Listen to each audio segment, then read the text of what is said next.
Bom, pessoal, então agora nós conversaremos a respeito da meiose. A meiose é um processo de divisão celular essencial para a produção de células sexuais haploides, ou seja, dos gametas. No caso, o gameta masculino, o espermatozoide, e o gameta feminino, o oócito. E esse processo ele é essencial para possibilitar a reprodução sexuada e a continuidade da vida. Porque nos mamíferos domésticos, por exemplo, para que haja a formação de um novo ser vivo, deve ocorrer o processo de fecundação. O que consiste a fecundação? A fecundação nada mais é do que a união de um espermatozoide e um ócito. O espermatozoide carregando consigo o material genético paterno e o ócito carregando consigo o material genético materno. Quando ocorre a fecundação, esse material genético materno e paterno vão reconstituir a ploidia característica daquela espécie. Por isso que cada gameta deve portar consigo metade do número de cromossomos característicos da espécie, porque no momento da fecundação, essa ploidia será reconstituída. Bom, essa imagem aqui, ela representa, né, o que seria a meiose. Então, na meiose, nós teremos uma célula mãe, uma célula somática, diploide, que duplicou o seu material genético, passando por dois processos de divisão celular, ou seja, meiose 1 e meiose 2, e originando quatro células filhas haploide, ou seja, quatro células filhas com metade do número de cromossomos da célula mãe.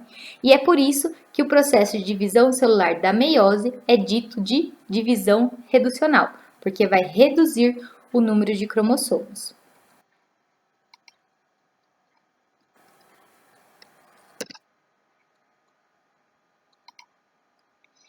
É importante considerar que, embora a meiose envolva duas divisões celulares, envolva meiose 1 e meiose 2, não vão ocorrer dois períodos de intérfase. Então, a célula somática, a célula diploide, antes de entrar no processo de divisão celular, passa por uma intérfase, duplica seu material genético e entra no processo da meiose. Entre meiose 1 e meiose 2 não vai ocorrer nova intérfase, não vai ocorrer nova duplicação de DNA, tá ok? Bom, tanto a meiose 1 quanto a meiose 2, assim como acontece na mitose, esse processo de divisão celular envolve algumas etapas. Então, nós vamos ter prófase, metáfase, anáfase e telófase. A diferença é que na meiose, ao final da meiose 1, nós teremos a formação de duas células filhas que daí ingressam numa nova divisão meiótica, passando novamente por agora prófase 2, metáfase 2, anáfase 2, telófase 2, para originar quatro células filhas com metade do número de cromossomos da célula mãe. Na meiose, existe, em especial na prófase da meiose 1, ou seja, na prófase 1, existem alguns eventos característicos da meiose que não ocorrem na mitose, por exemplo, que nós vamos ver agora nos próximos slides.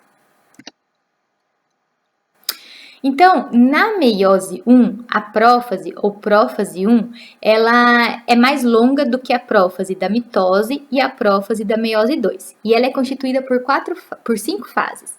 Nós teremos o leptóteno, zigóteno, paquíteno, diplóteno e diacenese. Nós vamos discutir o que acontece em cada uma dessas etapas da prófase 1 na meiose 1.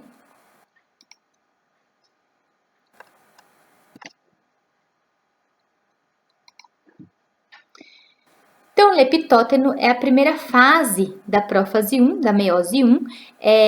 Nessa fase, a cromatina, né, da célula somática, que já havia sido duplicada durante a intérfase, vai iniciar sua condensação.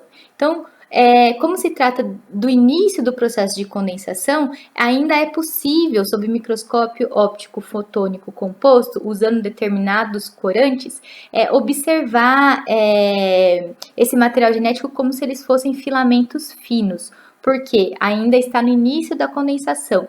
O material genético não alcançou seu máximo grau de condensação para a formação dos cromossomos.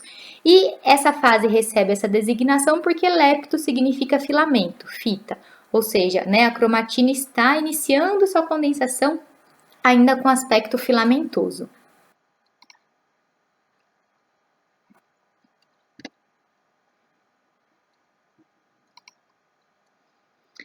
A próxima fase da prófase 1 é o zigóteno.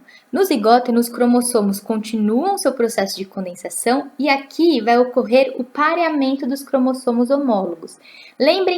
Vocês lembram que na mitose não havia pareamento dos cromossomos homólogos porque havia necessidade de separar as cromátides irmãs.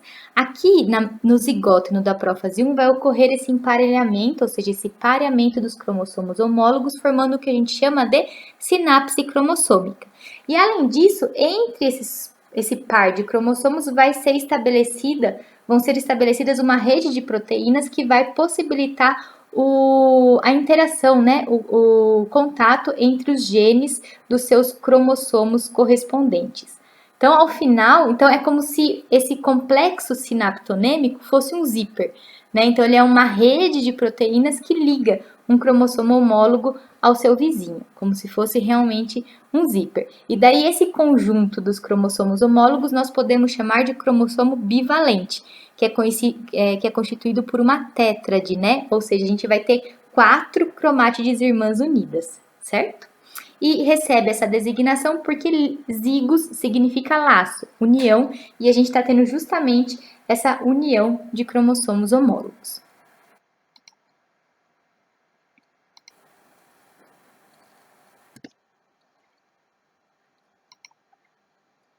A próxima fase, designada de paquíteno, é muito importante e, assim, os cromossomos se condensam mais ainda, eles permanecem emparelhados e é no paquíteno que vai ocorrer o que nós chamamos de crossing over ou permuta, ou também designado como recombinação gênica, que consiste em nada mais nada menos, como vocês podem observar na figura aqui, na troca de genes alelos entre os cromossomos homólogos. Vocês lembram que genes alelos são genes que ocupam a mesma posição, né, para determinação de uma mesma característica nos cromossomos homólogos. Então, é nessa fase de paquíteno que ocorre essa troca de genes alelos entre os cromossomos homólogos que estão emparelhados, que a gente chama de crossing over. Isso é muito importante para garantir a variabilidade genética. Isso faz com que os filhos, né, filhotes, eles sejam parecidos com seus pais, mas não sejam idênticos, justamente por conta dessa possibilidade de troca de genes durante essa fase do paquíteno para produção final, né, das células sexuais.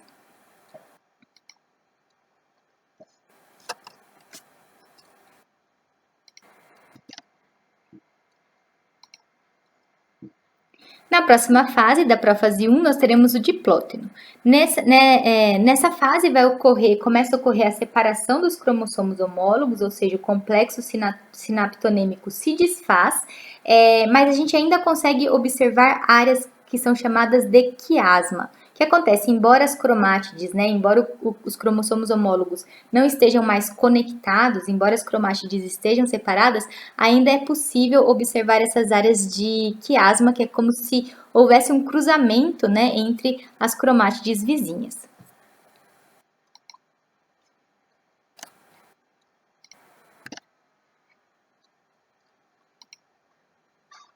Aqui existe um detalhe importante a respeito do oócito. O que acontece?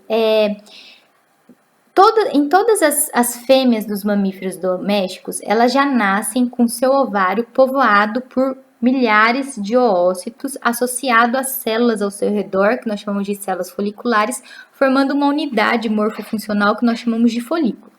Então, todas as fêmeas dos mamíferos domésticos já nascem com seu ovário povoados de folículos, tendo no seu interior os oócitos. Esses oócitos, eles iniciam o processo de meiose ainda durante a vida intrafetal. Então, na realidade, a célula precursora dos oócitos são chamadas de oogônios. Elas são células diploides, 2Ns, e durante ainda a formação fetal dentro do útero, essas oogônias iniciam o processo da meiose. Só que essa meiose não se completa. Essa meiose fica bloqueada justamente nessa fase do diplóteno da prófase 1. Então, todas as fêmeas dos mamíferos domésticos nascem com seus ovários povoados por folículos contendo ósseos no seu interior, bloqueados nessa fase de diplóteno da prófase 1. E essa meiose só é retomada quando essa fêmea alcança a puberdade a partir de estímulo hormonal a cada ciclo estral. E eu comentei com vocês anteriormente que quando o material genético encontra-se condensado na forma de cromossomos, não existe a possibilidade de transcrição gênica, né? Porque quanto maior a condensação, menor o acesso de enzimas para que ocorra a transcrição gênica e síntese proteica. Se o oócito encontra-se bloqueado no estágio de diplóteno da profase 1, onde nós temos já um material condensado na forma de cromossomos, eu pergunto para vocês, como que esse oócito consegue se manter viável por anos? Imagine, vamos pegar como exemplo a mulher, né? Que vai entrar na puberdade em volta de 12 a 15 anos, e até os seus 40 anos ainda está na sua vida reprodutiva. Esses ossos, eles encontram-se bloqueados ao longo de todo esse tempo nesse estágio de diplóteno da prófase 1. Como que essas células conseguem produzir suas proteínas para se manterem viáveis? Isso acontece porque existe uma particularidade nos oócitos, onde ocorrem o que nós chamamos de cromossomos plumosos.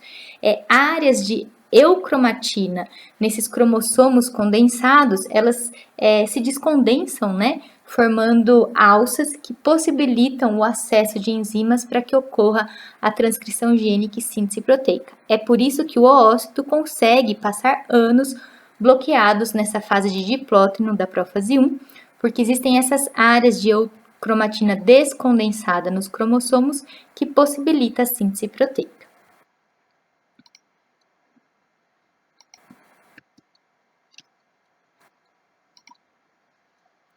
E a última fase, a última etapa da prófase 1 é a diacenese. Então, na diacenese vai aumentar ainda mais a repulsão dos cromossomos homólogos, essa região do quiasma, ela se desfaz, né, ela termina, os cromossomos alcançam agora sua máxima condensação, nucleolo desaparece, carioteca desaparece e os microtúbulos, né, começam a se constituir, começam a se polimerizar a partir dos centríolos para constituir o fuso meiótico.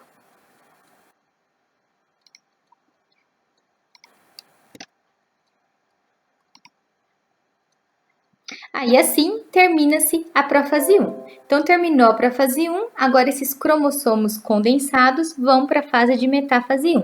Na metáfase 1, esses cromossomos vai acontecer da mesma forma como acontece na mitose, né? Eles vão ficar alocados na zona equatorial da célula, porém na meiose 1 esses cromossomos homólogos vão permanecer emparelhados na zona equatorial da célula. Aí as fibras, né, os microtúbulos vão se polimerizar a partir dos centríolos. Cada centríolo migrou para um polo oposto da célula. Esses microtúbulos se ligam aos centrômeros dos cromossomos homólogos e na anáfase vai ocorrer a tração desses microtúbulos separando os cromossomos homólogos.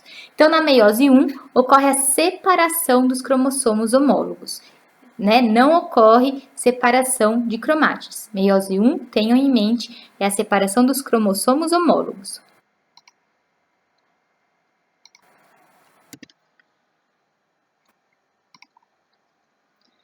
Então, cada cromossomo vai migrar para um polo oposto da célula e inicia-se, então, a fase da telófase 1, onde começa a ocorrer a descondensação cromossômica, a célula volta a restabelecer sua capacidade de transcrição gênica, ocorre a reorganização dos nucleolos e da carioteca, e, por fim, vai haver a citocinese, sendo que, então, ao final da meiose 1, nós teremos a formação de duas células filhas 2N.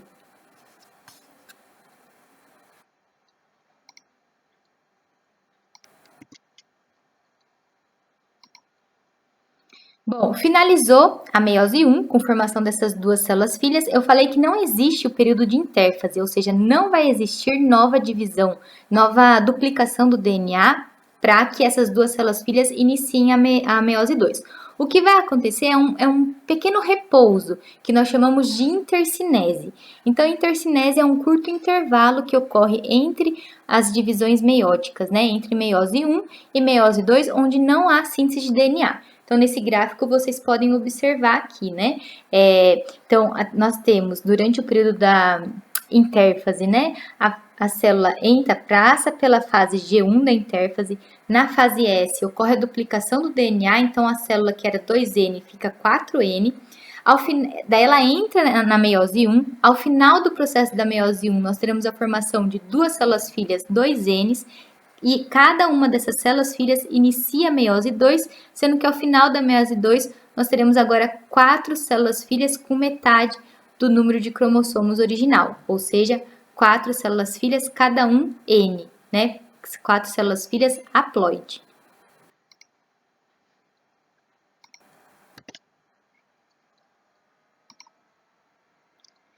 Então, finalizou a meiose 1, nós vimos que na meiose 1 ocorre, então, a separação dos cromossomos homólogos, materno vai para uma célula, materno vai para uma célula, paterno vai para outra célula, isso em cada cromossomo, né, de maneira alternada. Então, ao final da meiose 1, vai ocorrer a separação dos cromossomos homólogos, e ao final dessa meiose 1, as duas células filhas formadas vão entrar no processo de meiose 2. As etapas da meiose 2 são idênticas às etapas da mitose. Então, na meiose 2, a prófase vai ocorrer da mesma forma como acontece na mitose. E na meiose 2, nós teremos a separação das cromátides irmãs dos cromossomos que foram para cada uma das células filhas. De modo que, ao final da meiose 2, nós teremos a formação de 4 células filhas haploides.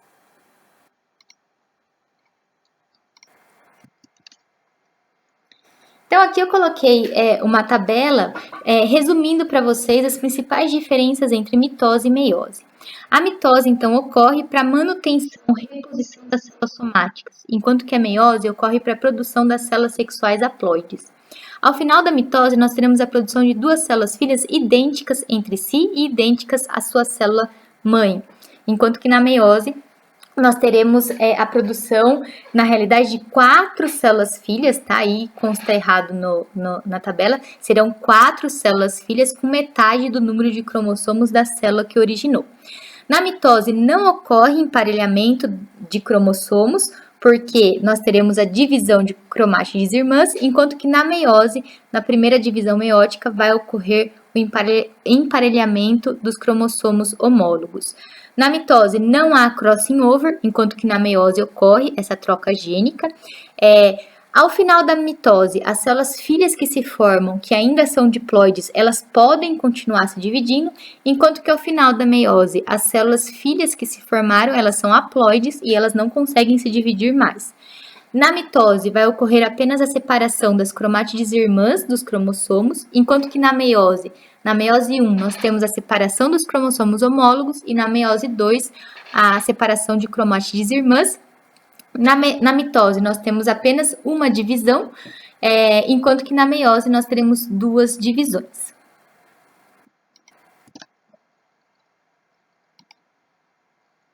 E aí eu pergunto para vocês, se a meiose tem como objetivo produzir células sexuais, ou seja, tem como objetivo produzir gametas, aonde que ela ocorre no organismo animal?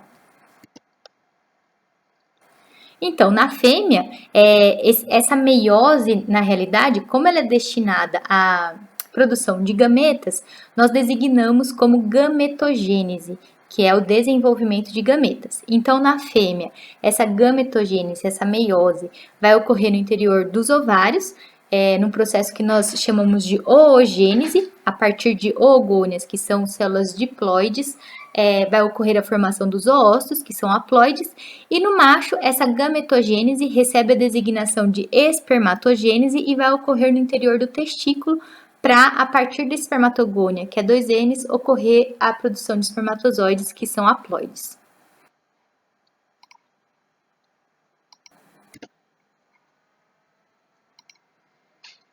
E como a gente já conversou no início do slide, mas aqui repetindo, né, o questionamento, por que é necessário, né, que essas células diploide passem por esse processo de divisão reducional para a produção de gametas haploides, né? Por que a redução à metade do número de cromossomos característicos da espécie é necessário na gametogênese?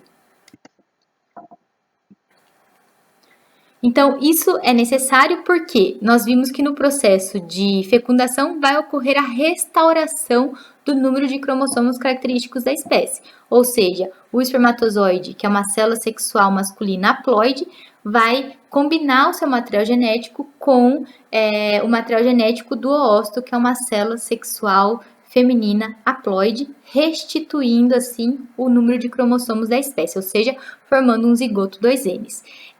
Qualquer alteração nesse contexto, se por acaso ocorrer um processo que nós chamamos de poliespermia, quando mais de um espermatozoide fecunda um oócito, nós podemos ter falhas no desenvolvimento embrionário, e qualquer falha nesse processo de meiose, de divisão cromossômica, pode resultar em alterações também, falhas no desenvolvimento embrionário. Um exemplo é o que acontece, por exemplo, no caso de pessoas com síndrome de Down, tá ok?